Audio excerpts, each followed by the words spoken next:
నిన్నటి రోజున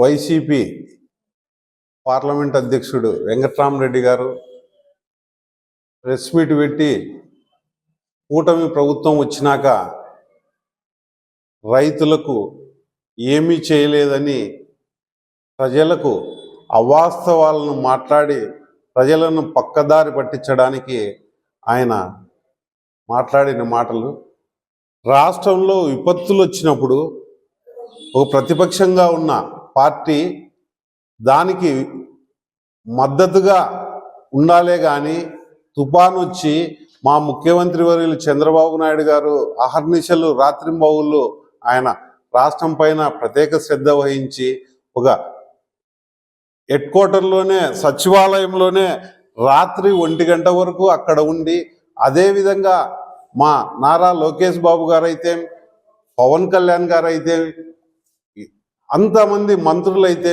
ప్రతి ఒక్కరూ తుఫాను వచ్చిన ప్రాంతాన్ని అంతా సందర్శించి రైతులకు ఎక్కడ ఏం నష్టం జరిగిందని ఒక అంచనాకు వచ్చి నిన్నటికి 5,286 కోట్ల రూపాయలు ఈ రాష్ట్రంలో నష్టం జరిగితే మీరు జగన్మోహన్ రెడ్డి గారు అయితేమి వెంకట్రామరెడ్డి గారు అయితేమి వైసీపీ నాయకులంతా దాన్ని ఎలాగ ఈ క్రమంలో ఇలాంటి పరిస్థితులలో కూడా రాజకీయాలు మాట్లాడుతూ ఉన్నారంటే ఎంత అధ్వానమైన పరిస్థితిలో ఉన్నారో మిమ్మల్ని ప్రజలు చూస్తూ ఉన్నారు. మిమ్మల్ని ఎవరు ఊరుకునే పరిస్థితి లేదు.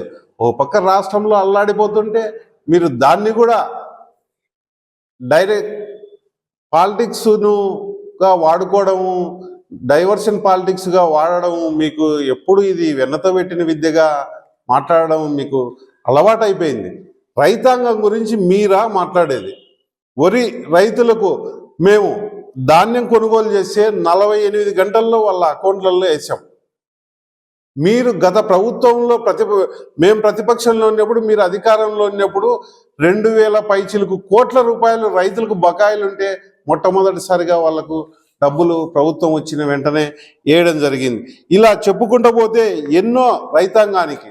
మీరు ఈ జిల్లాకు విషయానికి వస్తే అంద్రీనివా ఒక యుద్ధ ప్రాతిపదికన 100 రోజుల్లో ఒక చరిత్ర సృష్టించి ఈ జిల్లా మంత్రివర్యులు పయ్యావుల కేశవ్ గారు చొరవతో అదేవిధంగా మా జిల్లా ఎమ్మెల్యేలంతా మంత్రులంతా ఉమ్మడి జిల్లా నాయకులంతా చొరవ చూపి ఈ రైతాంగం బాగుపడాలనే ఉద్దేశంతోనే అంద్రీనివా వెడల్పు చేసి నీళ్లు తెచ్చి ఇవ్వడం జరిగింది.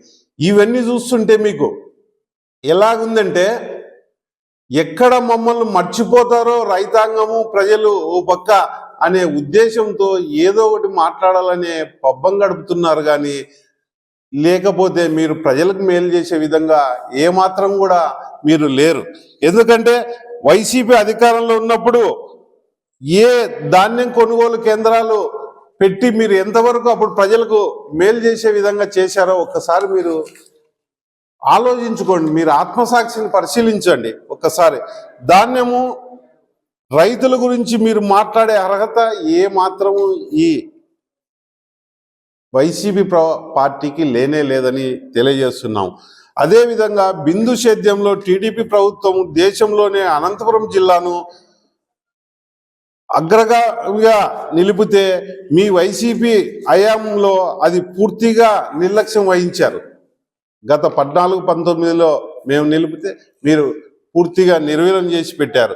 ఉమ్మడి అనంతపురం జిల్లాలో సాగునీటి ప్రాజెక్టులు అయితేమి ప్రతిదీ అన్ని విధాల ముందుకు తీసుకుపోయే విధంగా కూటమి ప్రభుత్వం ముందుకు తీసుకుపోతుంటే ఇది ఓర్చలేక మీరు ఈ విధమైన ఆరోపణలు చేయడము సరికాదు.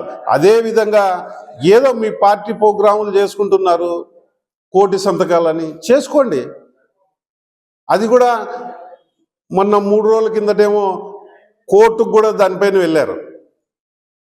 కోర్టుకు వెళ్ళినప్పుడు కోర్టు కూడా స్పష్టంగా చెప్పింది అది దానిపైన మేము జోక్యం చేసుకోమనే విధంగా కూడా మాట్లాడినారంటే మీకు ఎంత అధ్వాన పరిస్థితులలో అంటే ప్రజలను తప్పుదో పట్టించడానికే ఉన్నారు. కానీ మీరు చంద్రబాబు నాయుడు గారు కూటమి ప్రభుత్వం వచ్చినాక స్పష్టంగా విశదీకరించి ప్రజలకు ముందుకు తీసుకుపోతున్నారు.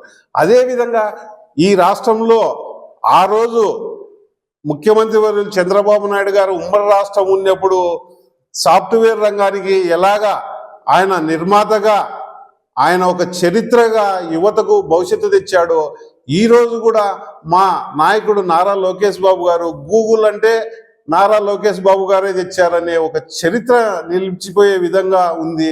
దాన్ని కూడా మీరు మేమే చేశామని తప్పుదోవ పట్టించి ఏదన్నా కానీ స్పష్టతగా మీరు ప్రతిపక్షంలో ఉన్న నాయకులు ఏదన్నా కానీ మీరు ఇలా చేస్తే బాగుంటుందని సలహా ఇచ్చేది ఎప్పుడూ ఉండదు, కానీ ఎప్పుడు ప్రజలను తప్పుదోవ పట్టించే విధంగా ఉన్నారని.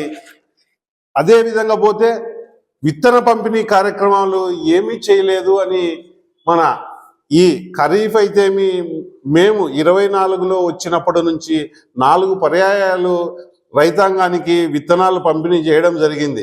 అది ఈ క్షుణ్ణంగా ఇక్కడ 4 పర్యాయాల్లో మేము ఇచ్చిన రైతులకు ఇచ్చిన విత్తనాలు ఇది క్లారిటీగా ఉంది. ఇది తెలుసుకోకుండా మీరు ఎప్పుడు రైతులకు ఏం చేయలేదని ఎలాగ మాట్లాడతారు?